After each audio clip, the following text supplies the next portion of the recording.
Hello guys and welcome back to my channel एनिमेडी। तो guys जैसा कि हम लोगों ने हमारे पिछले पार्ट में देखा था कि कैसे आस्था और यूनो फाइनली मिल लेते हैं विज़र्ड किंग से एंड फिर विज़र्ड किंग इन दोनों को एक पार्टी में लेके जाते हैं, लेकिन फिर उनको एक काम की वजह से बाहर जाना पड़ता है एंड ये सारे लोग आस्था का मजाक उड़ा रहे होते हैं। लेकिन हमारे आस्था भाई को कुछ फर्क नहीं पड़ता क्योंकि वो बचपन से ये सब सुनता है एंड वो मस्त अपना खाना खा रहा होता है। लेकिन जब बात उसके दोस्तों पर आती है और ये सारे लोग उसके दोस्तों का मजाक उड़ाने लगते हैं, तब आस्था चढ़ जाता है अपनी टेबल के ऊपर अपनी तलवार निकाल के एंड तीन कैप्टन के सामने बोलता है, याद रखना मुझे तुम सब, मेरा नाम है आस्था और मैं वो हूँ जो एक दिन तुम सबको हरा के बनेगा विज़र्ड किंग। अब हम देखते हैं इसके आगे क्या होता है। तो आस्था की बात सुनते ही नोएल का भाई सॉलिड और उसकी बहन नेब्रा हंसने लगते हैं एंड क्लॉस सोचता है कि अब तो आस्था पक्का मरेगा। तुम विज़र्ड किंग सुना आप सबने, एक कॉमनर कुत्ता विज़र्ड किंग बनेगा। एंड तब ये दोनों आस्था के ऊपर अपना मैजिकल अटैक यूज कर देते हैं, लेकिन आस्था अकेले सिर्फ एक बार में इन दोनों के अटैक को खत्म कर देता है। ये दोनों एकदम शॉक्ड रह जाते हैं और समझ जाते हैं कि नहीं, ये बच्चा कोई ऐसा वैसा बच्चा नहीं है। एंड तभी एल्केडोर अपने मैजिक से आस्था को पकड़ लेता है। आस्था सर प्लीज आस्था को छोड़ दीजिए। चुप रहो, इसने जो गलती की है उसके लिए इसको मौत ही मिलेगी। बिल्कुल सही कहा तुमने एल्केडोर, इस कुत्ते को तो मौत मैं दूंगा। एंड तभी सॉलिड अपने मैजिक से आस्था को, जो खुद उसके किंगडम का मैजिक नाइट है, उसे खत्म करने वाला होता है। नहीं भैया मरो बच्चे। एंड सॉलिड आस्था के ऊपर एक बहुत ही स्ट्रॉन्ग अटैक यूज कर देता है। हमारा यूनो अपने भाई को बचाने के लिए अपनी ग्रिम वॉर निकालने वाला होता है, लेकिन हमारे आस्था भाई को जरूरत ही नहीं है भाई मदद की। उसकी दूसरी स्वॉर्ड कब काम आएगी? एंड आस्था अपनी दूसरी स्वॉर्ड से एल्केडोर के मैजिक को खत्म कर देता है एंड सॉलिड के मैजिक को वापस उसी के ऊपर डिफ्लेक्ट कर देता है एंड सॉलिड उस अटैक से अपने घुटनों पर आ जाता है। क्या एक कॉमनर मुझे घुटनों पे ले आया? एंड आस्था अपनी दोनों स्वॉर्ड लेकर खड़ा होता है, मानो कह रहा है कि आ जाओ जिसको आना है। लेकिन तभी अचानक से नोएल का भाई सिल्वर ईगल स्क्वाड का कैप्टन अपनी मैजिकल पावर दिखाता है, जो कि इतनी ज्यादा होती है कि उस पूरे कमरे की हवा बदल जाती है एंड वो पूरा का पूरा कैसल हिलने लगता है। एंड आस्था को अब समझ में आता है कि आखिर एक मैजिक नाइट स्क्वाड का कैप्टन कितना स्ट्रांग होता है। एंड आस्था को सांस लेने में भी दिक्कत हो रही होती है। तो किस तरह से मैं तुमको पनिश करूं सिल्वर फैमिली की बेइज्जती करने के लिए? एंड आस्था चुपचाप वहीं पर खड़ा होता है। नहीं, हमें जल्दी कुछ करना होगा वरना आस्था मारा जाएगा। तुम्हें शर्म आनी चाहिए नोजेल। एंड तभी नोजेल उल्टा घूमता है तो देखता है फुगिलियन, क्रिम्सन लायंस का कैप्टन, उसे रोक देता है। तुम्हें शर्म आनी चाहिए नोजेल, तुम एक बच्चे के ऊपर अपनी मैजिकल पावर यूज कर रहे हो, अपने काम से मतलब रखो फुगिलियन। एंड तभी आस्था के पीछे फुगिलियन का भाई लियोपोल्ड आके खड़ा हो जाता है।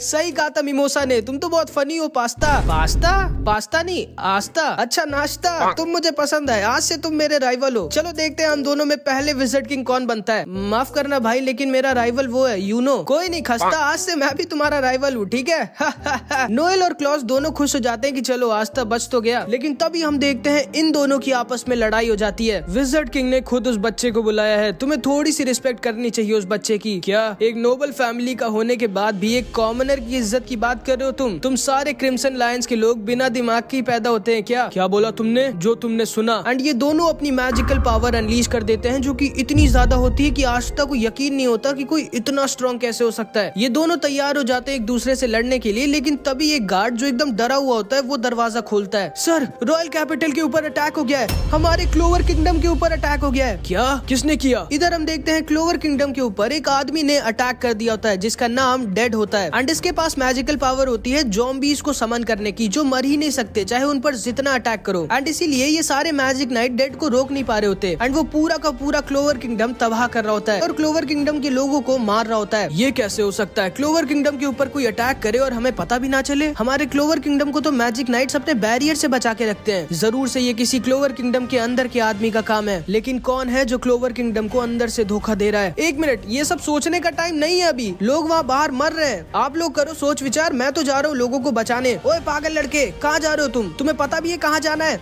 हाँ, मैं वही जाऊंगा जहाँ पर लोगों को मेरी सबसे ज्यादा जरूरत होगी। एंड ये कह के आस्था वहाँ से निकल जाता है। मुझे नाश्ता सच में बहुत पसंद है। रुको, मैं भी आ रहा हूँ तुम्हारे साथ। रुको लियो। लेकिन लियो भी आस्था के पीछे निकल जाता है। ध्यान से सुनो मैजिक नाइट्स, टाइम आ चुका है, क्लोवर किंगडम को हमारी जरूरत है। मैं आस्था और लियो के पीछे जा रहा हूँ। नोएल तुम भी मेरे साथ चलो और आप सब लोग चारों दिशाओं में फैल जाइए, एक भी दुश्मन बच के जाने ना पाए। मुझे ऑर्डर मत करो फुगिलियन, मैं अकेला ही उन सब के लिए काफी हूँ। एंड ये सारे लोग बाहर निकल जाते हैं क्लोवर किंगडम को बचाने के लिए। एंड तभी हम देखते हैं टेबल के नीचे से निकलती है चार्मी, जो चुपचाप खाना खा रही होती है। पता नहीं ये कहाँ से आ गई है। ठीक है, मुझे भी जाना चाहिए शायद लोगों को बचाने के लिए, लेकिन तभी चार्मी को किचन से एक बहुत अच्छी खुशबू आती है। एक काम करती हूँ, पहले किचन साफ कर देती हूँ, उसके बाद जाऊंगी, खाना वेस्ट हो जाएगा फालतू। इधर हम देखते हैं ये सारे के सारे लोग पूरी जान लगाकर क्लोवर किंगडम को बचा रहे होते हैं, बट उन लोगों के अटैक्स इन ज़ॉम्बीज़ के ऊपर काम ही नहीं कर रहे होते क्योंकि ये सब तो पहले से ही मरे हुए हैं। एंड इधर हम देखते हैं डेड ने एक छोटी सी बच्ची को पकड़ लिया होता है। क्यों छोटी बच्ची, तुम्हें पता है मरने के बाद बाद क्या होता है? नहीं, मुझे नहीं पता है। कोई बात नहीं, अभी थोड़ी देर में जान जाओगी तुम।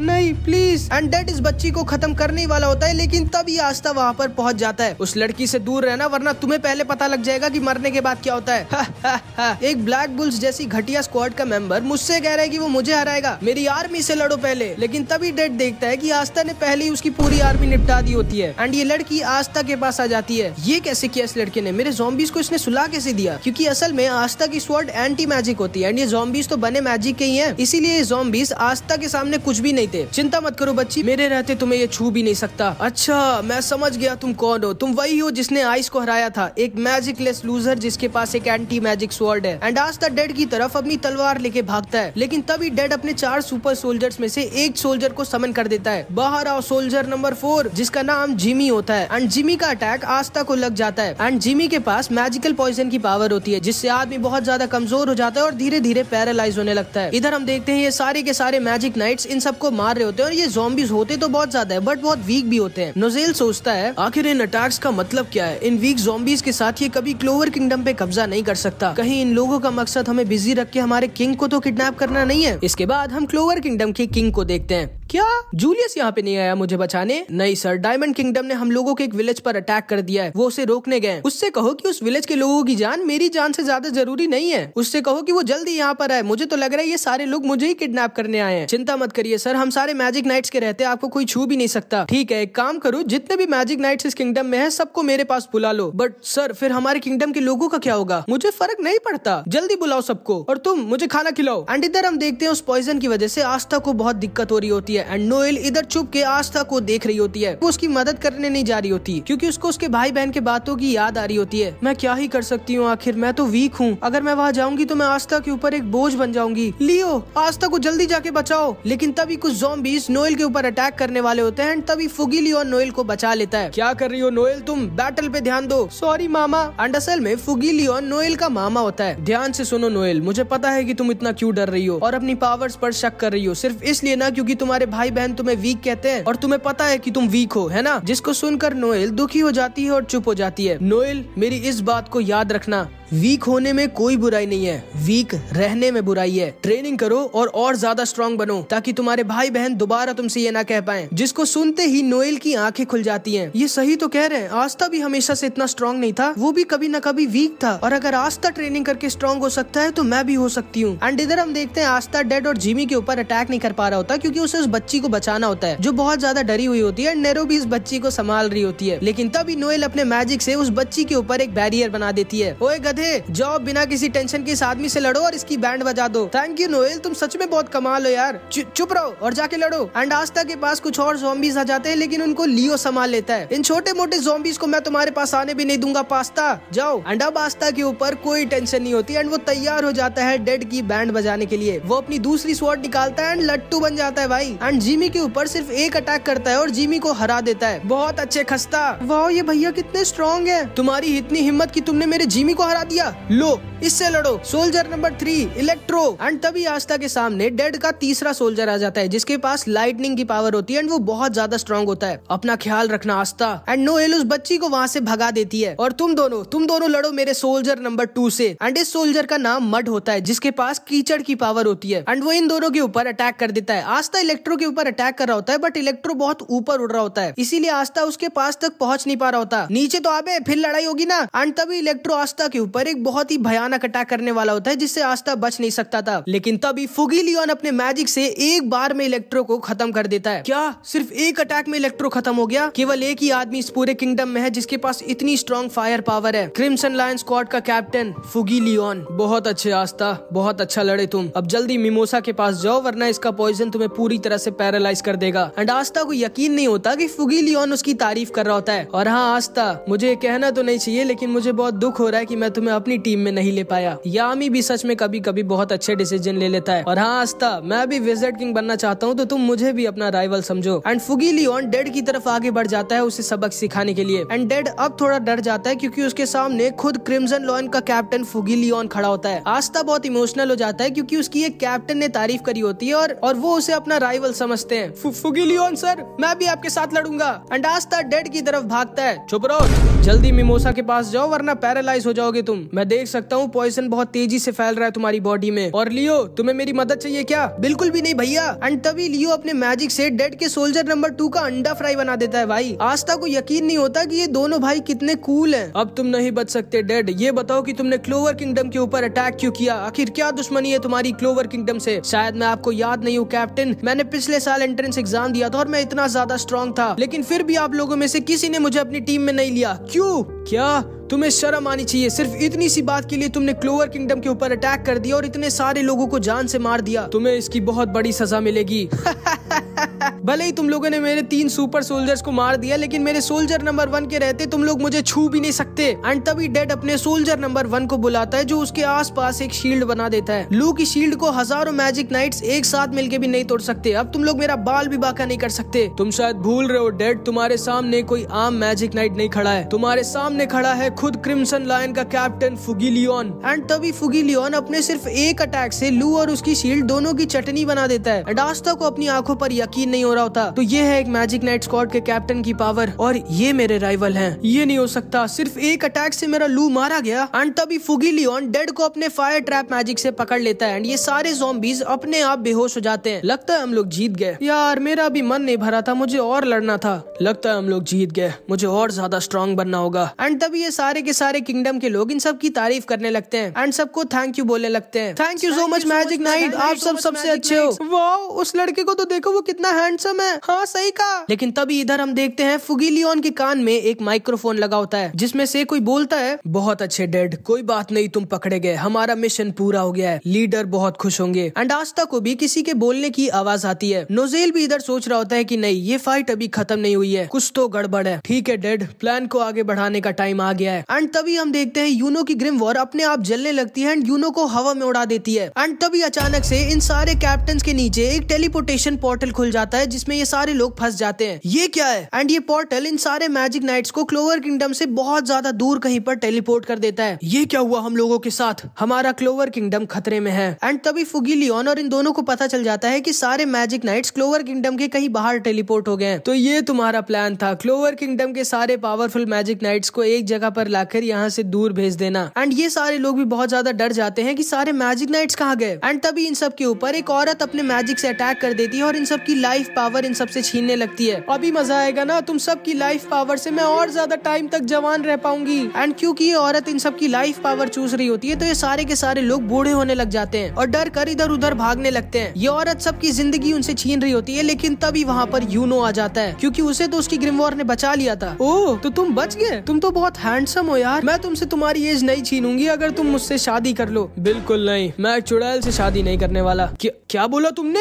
चुड़ैल? एंड इन दोनों की आपस में लड़ाई हो जाती है। यूनो सोचता है कि आखिर इन लोगों का प्लान क्या है। इन लोगों ने सारे मैजिक नाइट्स को दूर भेज दिया है, कहीं ये किंग को तो किडनैप करना नहीं चाहते। तो अब मुझे समझ में आ रहा है कि तुमने क्लोवर किंगडम के ऊपर अकेले अटैक नहीं किया था, तुम्हारे साथ 2 लोग और हैं। कहाँ हैं वो दोनों? जिसपे डेड कुछ भी नहीं बोलता। आखिर क्या है तुम लोगों का प्लान डेड? क्योंकि अगर तुम लोग किंग को किडनैप करने की सोच रहे हो तो वो तुम लोगों की बहुत बड़ी बेवकूफी होगी, क्योंकि किंग के पास अभी सारे के सारे मैजिक नाइट्स और बाकी के कैप्टन्स हैं। एंड तभी डेड जोर जोर से हंसने लगता है।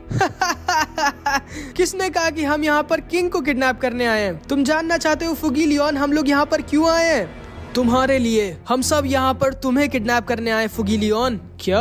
ये तीनों डेड की बात को सुनकर शॉक्ड रह जाते हैं। एंड तभी फुगिलियन के पास भी एक टेलीपोर्ट पोर्टल खुल जाता है और फुगिलियन भी वहाँ से टेलीपोर्ट हो जाता है और एक अजीब सी जगह पर पहुंच जाता है। यूनो इधर इस चुड़ैल के साथ लड़ रहा होता है, बट इस चुड़ैल के अटैक्स यूनो को लग जाते हैं, जिसकी वजह से यूनो को दिखाई और सुनाई देना बंद होने लगता है। पता है मेरे अटैक से क्या होगा? तुम्हें दिखाई और सुनाई देना बंद हो जाएगा और फिर तुम बेहोश हो जाओगे, और उसके बाद मैं तुम्हें अपने साथ मेरे घर लेके चलूंगी, जहाँ पर तुम जिंदगी भर मेरे गुलाम बन के रहोगे। यूनो इसको मारने की कोशिश करता है, लेकिन उसका निशाना लग ही नहीं रहा होता, क्योंकि अब यूनो को दिखाई और सुनाई देना दोनों बंद होने लगता है। यूनो को समझ नहीं आ रहा होता कि अब वो क्या करे। नहीं, ऐसे ही चलता रहा तो मैं इसे नहीं हरा पाऊंगा, मुझे कुछ करना होगा। लेकिन मैं क्या करूं? मुझे दिखाई और सुनाई दोनों ही नहीं दे रहा है, और मैं उस स्पिरिट मैजिक का भी यूज नहीं कर सकता। आखिर क्या करूं मैं? एंड तभी यूनो बेहोश होने वाला होता है, लेकिन तभी विंड स्पिरिट सिल्फी दोबारा से जाग जाती है और उसके सामने खड़ी हो जाती है। एक मिनट, ये तो विंड स्पिरिट सिल्फी है, ये कहाँ से आई इस बच्चे के पास? इम्पॉसिबल। एंड तभी यूनो की wind spirit sylph tornado cannon का यूज करती है एंड इस औरत को एक बार में हरा देती है और इन सारे के सारे लोगों के पास उनकी एज वापस लौट जाती है और सारे लोग वापस से यंग हो जाते हैं। एंड ये चुड़ैल सीधे जाके कैसल के किचन में क्रैश करती है जहाँ पर चार्मी खाना खा रही होती है। एंड अब जाके हम इस चुड़ैल का असली चेहरा देखते हैं। सर, हमें यहाँ से निकलना होगा, हम पर अटैक हुआ है। हाँ ठीक है। बिल्कुल नहीं,